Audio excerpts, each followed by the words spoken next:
In 6 weeks, we start week 0 of college football for 2023. Today, we're going to preview week 11 of the 2023 college football season. Everybody, I'm about to shake. I'm having withdrawals. I need college football. And today, I can help you with that as we preview week 11. I'm Brian Knight. I am not Bobby Durkins, at least not right here. If you're brand new, hit the subscribe button. It's free. Hit the thumbs up. It's free. Heck, hit the thumbs down. It's free. And hit the little bell that notifies you when I go live. So I have been using FBSschedules.com. It's in the description below this video. If you're on the live chat, I just included it in the live chat, so you can go there and you can check it out. You can save it and use it throughout the season to see what games are coming up. And maybe this will help you avoid some of those pesky work or family reunions, family gatherings that get in the way of you trying to watch college football. Everybody knows that at the end of September, Clemson and Florida State play. Everybody knows that Clemson and Notre Dame plays on November the 4th. See, I just messed that up. Put it in your calendar now with several weeks of notifications. Create a family calendar. Let the wife know. Let work know you can't be there. You don't have to tell them it's for Notre Dame football or Clemson playing Notre Dame or Clemson playing Florida State. You could just say I'm unavailable.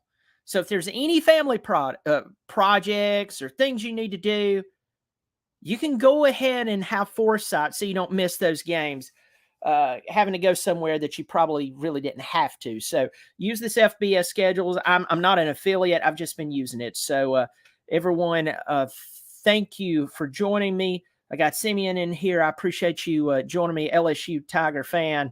It's been a while since I've seen you. So let's dive right into the 2023 Week 11 week of college football. Now, this will be like the 4th or 5th week in a row that college football has a game starting on Tuesday night and runs all the way through the weekend. Now, as I'm sharing this, I will forewarn you that other than Coastal Carolina at Appalachian State, most of these games are not that great. And that's back on October 10th when you see a Tuesday night game up in Appalachian State with the visiting Coastal Carolina Chanticleers. But most of these games are not that great. But today, July the 15th, you would sit and watch Ball State and NIU play. You may not be blown away by it, but you would love to watch Ohio and Buffalo versus what you have on TV right now. So starting on November the 7th, Tuesday night, Week 11 football kicks off. And as I always say, unless you are a fan of one of these teams, you have a child who plays on the football team, nobody cares about these games. Wednesday night, nothing really to write home about there. Thursday night, according to what year you're considering Southern Miss football or Louisiana football, I mean, they can be decent here and there, but let's just be honest with ourselves. Recently, they haven't been that good. I think the only thing that Southern Miss has going for it is that Frank Gore Jr. plays football for them.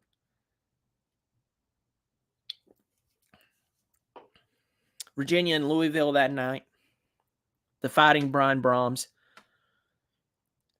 versus the bubble screens and wide receiver screens and forsaking the run of Tony Elliott. Then Friday night, nothing to write home about again. North Texas, SMU, Wyoming, UNLV. Then we get into Saturday. We have Michigan and Penn State. Most likely, these rankings will be different by then. I could be wrong.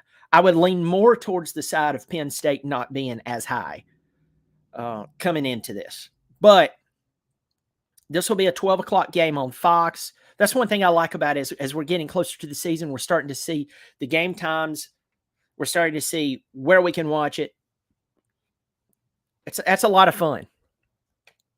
And I'm really liking that. But we have Michigan and Penn State. Michigan returns a lot of talent. Now, Jonathan Benton says he doesn't care for this new trend of college football most nights of the week.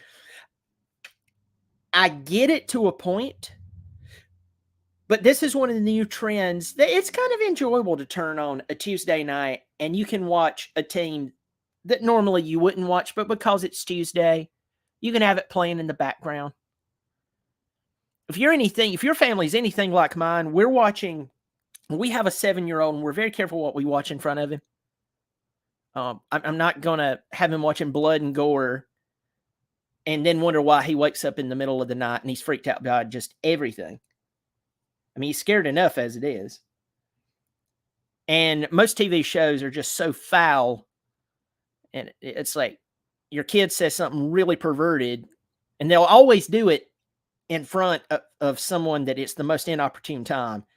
And it's like, where did you get that from? Well, I got it from that TV show you watch in front of them all the time. So for us, we're always watching reruns like A Family Matters, Full House. We'll watch Andy Griffith. We're watching Fresh Prince. Fresh Prince has his moments where we have to be careful what we're watching there. But I'm not against having football on Tuesday night. Slim Shady Canes, what's up, man? But I do get it. I do get what you're saying. Michigan and Penn State, I'm telling you, Penn State, they have a lot of talent. I'm not saying that they don't have talent. I am just saying I'm now to the point with Penn State. Prove it to me. Just prove it to me. If you're this good, prove it to me. And other people would say, well, other years was other years, and those were other players. You mean like with, McSorley and a guy named Saquon Barkley? I mean, come on. Prove it to me. Then as we go on down the list, Michigan State and Ohio State. Ohio State should take that game in an overwhelmingly powerful game. That'll be on NBC, the Peacock. It's odd seeing Big Ten football on NBC because we've always seen Notre Dame on NBC. I've always liked their production of Notre Dame games. I'm going to let this seat down. It's a little too high for me.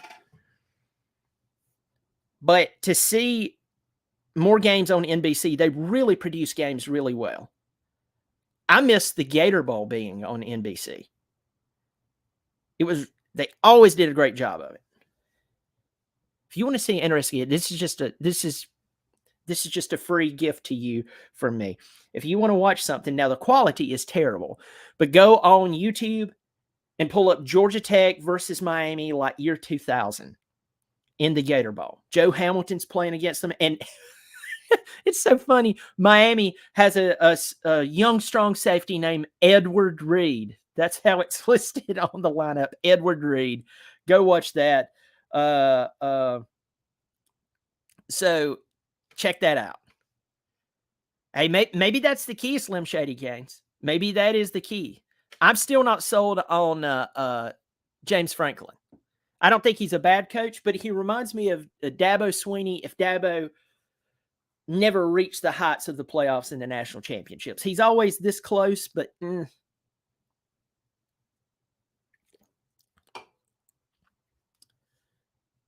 moving on down the schedule, Duke and North Carolina. Now, this game was a shootout last year.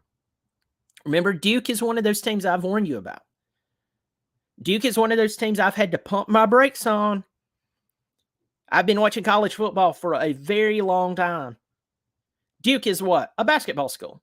You see Coach K, even though Coach K is not there anymore, you can still see his hair combed over, that look on his face. the championships, Cameron, Duke is a basketball school.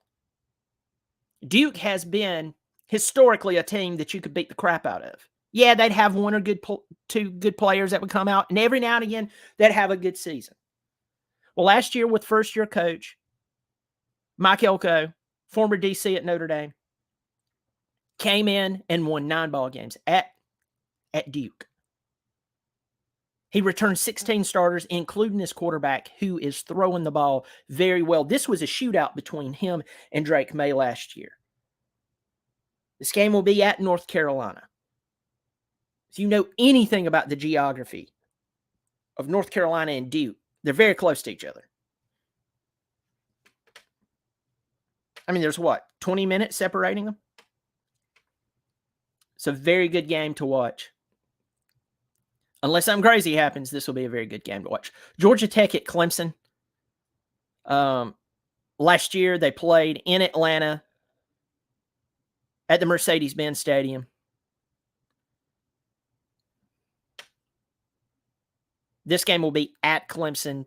It'll be very different. If Garrett Riley pans out to be what everybody else is hoping he'll pan out to be. What's up, Parker?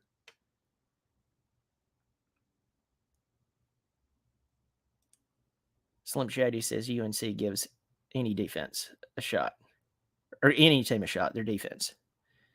Yeah, I'm just wondering how much longer old Mac can hang on there. Guys, I keep rubbing my nose. My nose is itching. But if Garrett Riley pans out, even just 75% of what we think he's going to pan out to be, we'll beat the crap out of Georgia Tech. And here's a game, unfortunately for you, Slim Shady Canes. Miami at Florida State. Do you remember growing up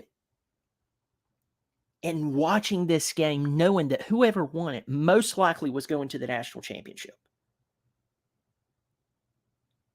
I remember begrudgingly watching it. Because when I first started really paying attention to college football, I was like in the 4th or 5th grade. Clemson had fired Ken Hatfield because he hadn't delivered, and they appeased the Clemson faithful, the same Clemson faithful that dislikes guys like me. They dislike guys like Pigskin Pete. They dislike a lot of us newer guys. What's funny is a lot of them thinks Bobby Durkins is real. So they go on TigerNet and trash him. I'm like, you're an idiot. I mean, you realize this is a made-up character.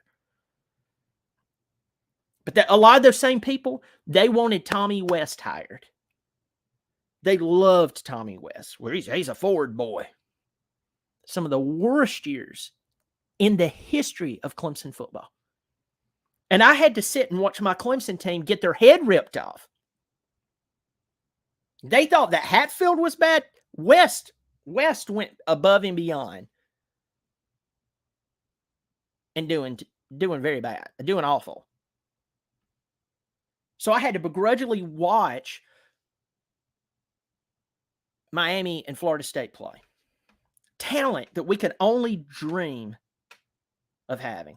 Ladies and gentlemen, it's not every day that I have the Henderson sisters on this show at once. Guys, I'm glad you're here. Chase probably shot some horses today because he's a horse dentist. But if they have an abscess, he just has to shoot them. That's what he's told me. Miami and Florida State. Unfortunately, this game does not have the luster that it used to. Second-year coach Mario Cristobal hoping to turn things around. And that number 3 ranking of Florida State, I think, is an overrating. I've said that 100 times. I'm not going to beat that drum today. I'll beat that drum another day. Going on down, Texas at TCU. Now, how much of this TCU team is living off of the majority of last year's, vast majority, until that last game that overshadowed everything that happened last year, and rightfully so. How much of that ranking is merited off of last year. Quentin Johnson's gone. Max Duggan's gone. I know they got Chandler Morris running things, but I'm just saying. And then Texas. They're just, once again, Texas even more than Penn State. If you're this good, just prove it to me. You know, not one of those things, we're back. That Ellinger, that might be one of the most annoying moments in sports. We're back. And your coach wasn't a few years later. He's done. You're not back. Well, you got to understand the competitive spirit. Sometimes the competitive spirit celebrates, but keeps the arrogancy to themselves and just goes out and wins football games. That's how we know they're back. This is an interesting game. I tell you a team that I've got my eyes on this year, not because I think they're going to be good. It's just interesting. Tom Herman, I just mentioned that Texas team, their coach wasn't back in a few years. That was Tom Herman. Tom Herman's now the head coach at Florida Atlantic. They will be visiting Clemson in week 3 of college football. That'll be an interesting game. Going on down to Rice at UTSA. Okay, before you turn off the channel and go, you mean you're talking about that team? First of all, I think is going to be a fun team to watch this year. I mean, they got a quarterback who has been playing there almost the entirety of my marriage. And he's still there because of redshirt, medical, COVID, all this bunch of stuff. And he's good. He's good. He should be after almost a decade. I'm not being funny. He should be good after almost a decade in the system. But Rice has a quarterback that if he makes it to the pros, and I don't think he will, if they were to put up all the colleges that he attended, all the universities he attended while he was playing college football, counting this one, they'd have to put 4 up. They would have to put up USC, Georgia, West Virginia, and now Rice.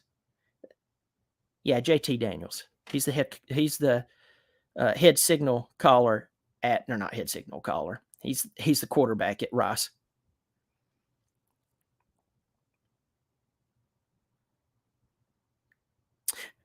Here's a game that screams we could totally blow it. Utah and Washington. You know, Utah and Washington, when they are ranked high or expected to be really good, that those two teams, and I can't exclude Oregon from this, those 3 teams do a really good job of blowing it. I mean, just absolutely, it's like hot potato. Oh, we're the champions, hot potato. I got to drop this, man. I can't take the heat. I can't take the pressure.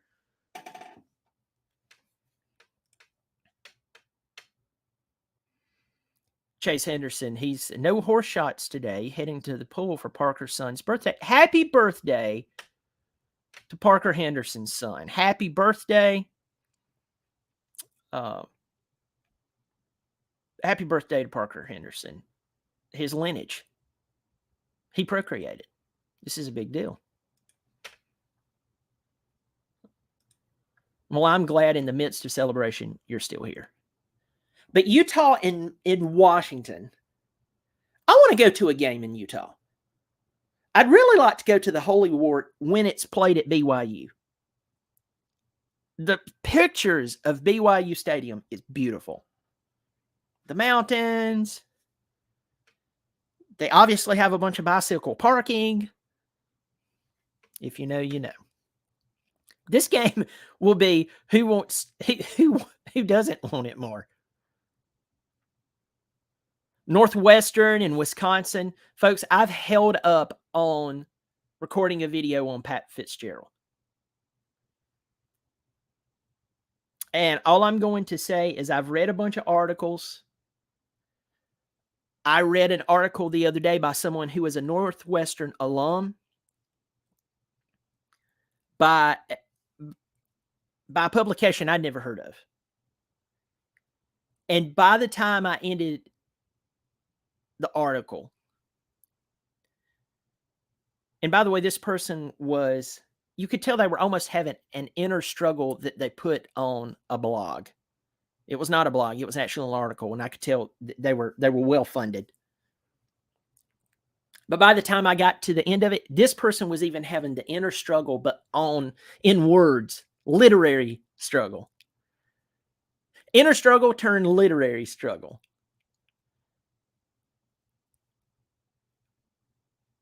That nobody cared about what was going on until Fitzgerald started losing.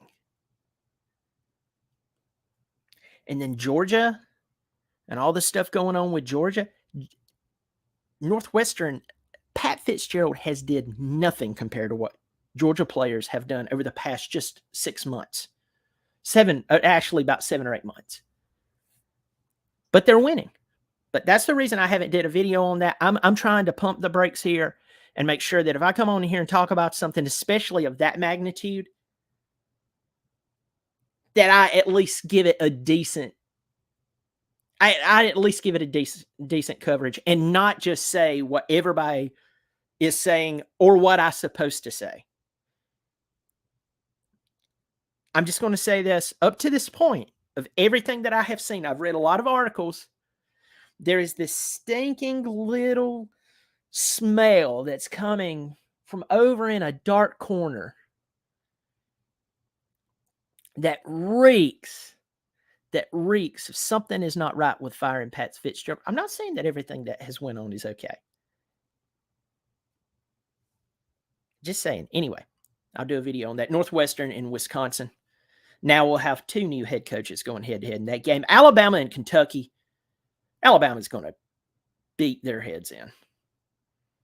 Kentucky, one of the teams that they just continuously, if Kentucky wins 2 or 3 games in a row, suddenly they are a contender in the SEC, and we're like drinking from a fire hose. The media, they turn it, it'll be game day. Oh, man, up in Lexington, Kentucky, and they peel back the fire hose and just drown us with Kentucky.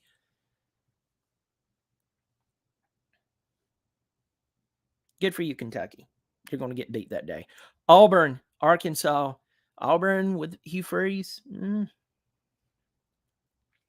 He's one of those guys who can change things quick. Florida and LSU.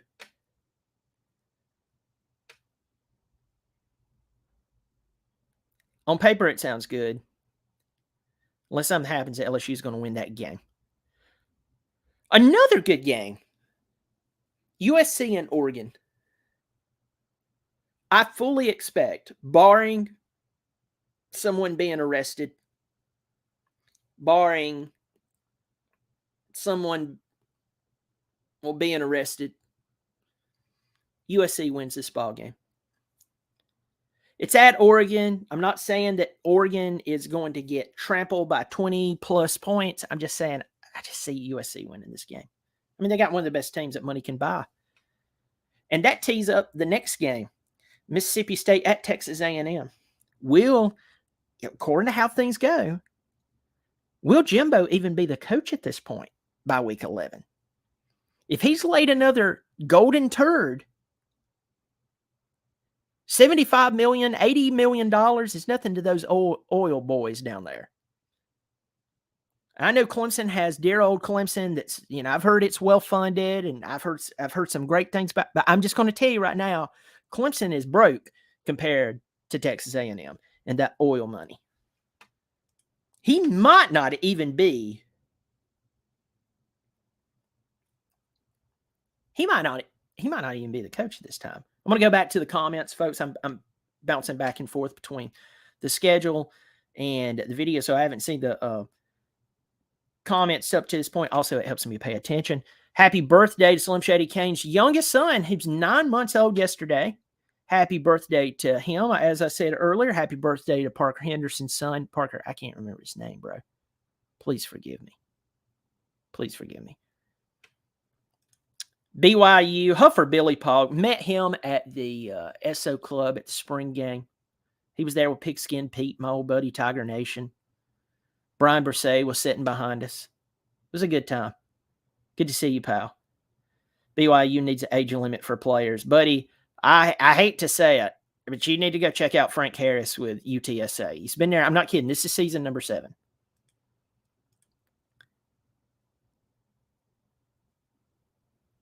Northwestern should have let Fitzgerald go. Hugh Freeze or Dion, who makes the most improvement in 1 year? I would say you have to consider the schedule they play. I mean, Hugh has a tougher job than and a tougher opponents than Auburn. Now, Auburn, probably counting depth, has more talent. They have more talent than, I'm talking about counting depth across the board. You could rotate some players in. They have more talent than Colorado. And they still have not been in the basement as far as, Colorado. As far as how long they've been terrible. But the truth is, I would not be shocked if Colorado seemingly did better or looked to do better just because of who Auburn has to play. And Slim Shady Kane says Dion will be lucky to win 4 games. I think he wins more than that. I wouldn't be surprised if he got 6 or 7 games in. But we'll see. Going back to this, we have Ole Miss at Georgia. Lane Kiffin against Kirby Smart. I'm kind of wondering where Lane's at. Yeah, he's been around. He's been around for a while. Considering Lane Kiffin years, you have to. I'm talking about considering aging something in Lane Kiffin years. Lane Kiffin years is like aging a dog. Oh, the dog is 1 in human years, but he's 7 in dog years. For Lane Kiffin to stay at a program for 3 years, that's like a decade in other coaches. Because he either gets himself in trouble or he gets himself in trouble. Lane is the Bill Clinton of college football. Bobby Durkins first said that. I'm copying Bobby Durkins, but it's true. I've told this story before. I used to work in fine dining, and I actually waited on a former cabinet member for Bill Clinton. And politics aside, I just wanted to know what it was like to work for one of the most storied presidents and controversial presidents. And so I asked this cabinet member because they were very, very friendly, very open. And so I asked him, I said, what was it like to work for Bill Clinton? And his words was, you would want to go. This old man's face lit up. I mean, like lit up. Like you bring up like your favorite person. He goes, man, his first words, you would want to go on vacation with Bill Clinton. I've got so many jokes and so many comments there, but just trying to be a good moral person, I'm going to keep that close. All I'll say is Epstein, but I'll leave that alone. But Lane Kiffin is the Bill Clinton of college football. You know it, I know it. You can't help but like Lane. You can't help but look at Lane and go, I know he's up to something, but he seems friendly.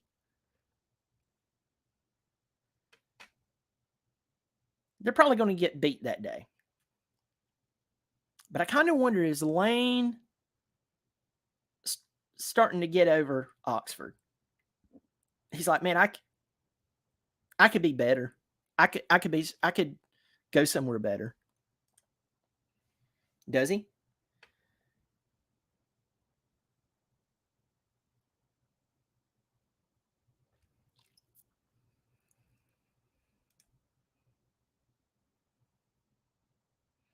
However, Billy Paul believes Lane could surprise a team or two, set himself up for the Florida job.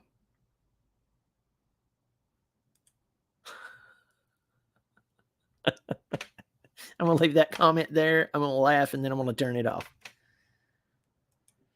Yeah, I hope for Billy Paul. I tell you, to the very day that I found out who Florida hired for their HC job, I went, I don't care how many degrees I don't care how many degrees that administration has sitting behind their head to prove how intelligent they are. They prove that they have no interest in being competitive in SEC football. Because if you're competitive in SEC football, what does that inherently set you up for? Being competitive in college football and being dominant. I mean, I hate the SEC. I'm jealous of the SEC. That's why I wanted Clemson to go to the SEC. And I've heard people go, well, they're looking into moving into new markets. You mean you don't want a team who has 2 national championships since 2016? I think that's I don't think that's a valid argument. But hey, Florida thought Billy Napier was a good hire. Bad decision. Tennessee and Missouri. We're getting here at the end of the list. Tennessee and Missouri. Something seems weird about that game. Tennessee's probably going to beat the crap out of them. But it just seems odd. If the Super Conference comes together like I believe that it is, or the 2 super conferences is coming together as I believe it is. I talked about this with Mark Rogers. I've talked about this on my show. I've talked about this privately with other people who just like to talk college football. These next 2 teams, one of them is definitely out. The next one, they have a head coach that reminds me of Dabo Swinney before he had success, when he was early in his career. And I like him. Even Swinney said, I don't supposed to like Shane Beamer, but I do. Because he coaches for South Carolina. But up until Shane Beamer came along, South Carolina has been terrible. They had those 5 years of Spurrier getting them to the Capital One Bowl. But other than that, before that and after that, up until this point, South Carolina would be on the chopping block for the SEC. Because the only thing that they have to offer is that we are in the SEC. South Carolina should win that game. If they don't, then they should be on the chopping block as well. Arizona and Colorado, that's a winnable game for Deion. I'm just really, really, I'm really careful with coaches who bring in a lot of slogans. And you could say, well, Dabo Swinney has all in and, he's this, that, and yeah, but he's produced in coaching. Deion used his name to fire up a small school. But from what I can remember, he never won a bowl game in those 3 years there. Once you get to this level, and he has to play Southern Cal, and he has to play Utah, and he has to play Oregon, he has to play Washington. Those teams are not, if he was out on the field playing during his prime, okay, they would have to respect that. He's on the sideline.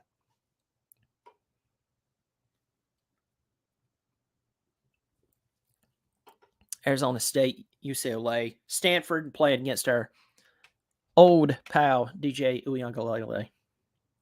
And that is the end of week 11. So I do appreciate everybody who's joined in, taking a look at the schedule, looked over it with me. 6 weeks from today is the beginning of college football season. And I've already went over this in my very first video, but I will show this to you. This is the first weekend, as I said, in 6 weeks. Just 6 weeks.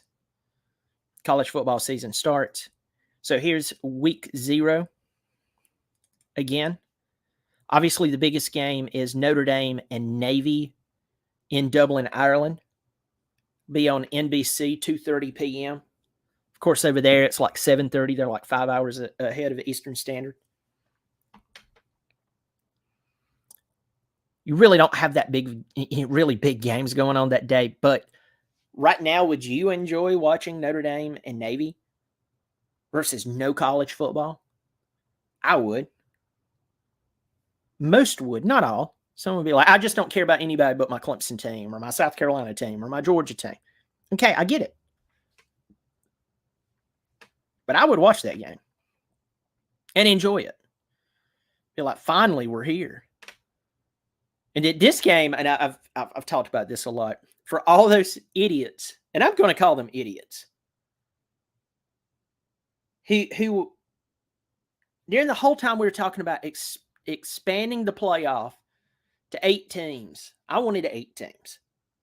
I felt like that gave you 5 conference champions.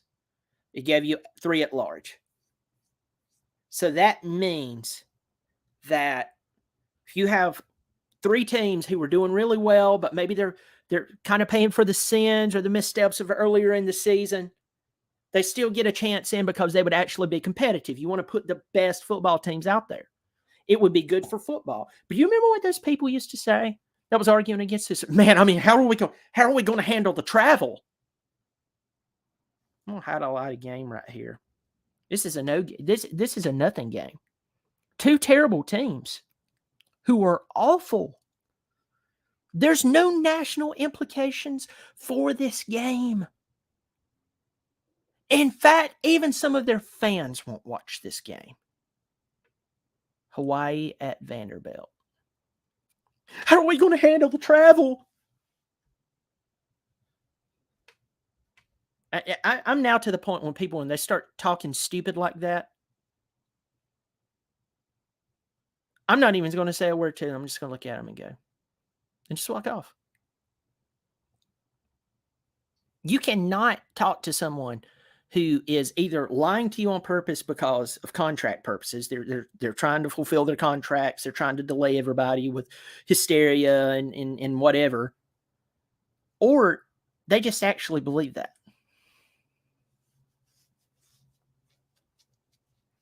Slim Shady's Kane says he'll watch about any other college football except for Notre Dame. I wonder why that is. Well, folks, listen to me. Thank you so much for joining me. This is week 11 preview. We have a 15 weeks, so we only have 4 more videos on this particular preview. Of course, I'm going to start previewing Clemson's football games as well as their opponents. Try to break down who we're going up against because, once again, I use Duke as an example. When you look at Duke and you think about Duke, you think about everything I mentioned before. They're a basketball school. They're normally terrible, and you're right. I can rarely remember Duke having a good football season except for like once about 3 or 4 years ago, and then one time in the 90s. You remember they had that team with the linebacker Ray Farmer? That was like 1994. So my point in all of this is that Duke is historically terrible. But when you look at their team this year and you think about last year, and then you see that the team this year retained almost everybody from last year, you have to respect them, or else they could turn around and play your team and not only be competitive and shock you, they might beat you and devastate you. So let's break down these teams. Let's see who they have on the team. Who do they have coming back? Do they have a new coordinator? What are the expectations from their fan base? Because if their fan base, if a team's fan base believes they're supposed to be doing better than what they're doing, even though they may not be doing bad, they're just not living up to the expectations, that wears on a football team, and it can wear on how they play against Clemson. So we will look into that, and it'll just be fun because we're getting closer to that time of the year. 6 weeks away, week 0. Folks, thanks for joining me. Hit that subscribe button, turn on the notifications, share this in your forums. I do appreciate it. I'll catch you next time.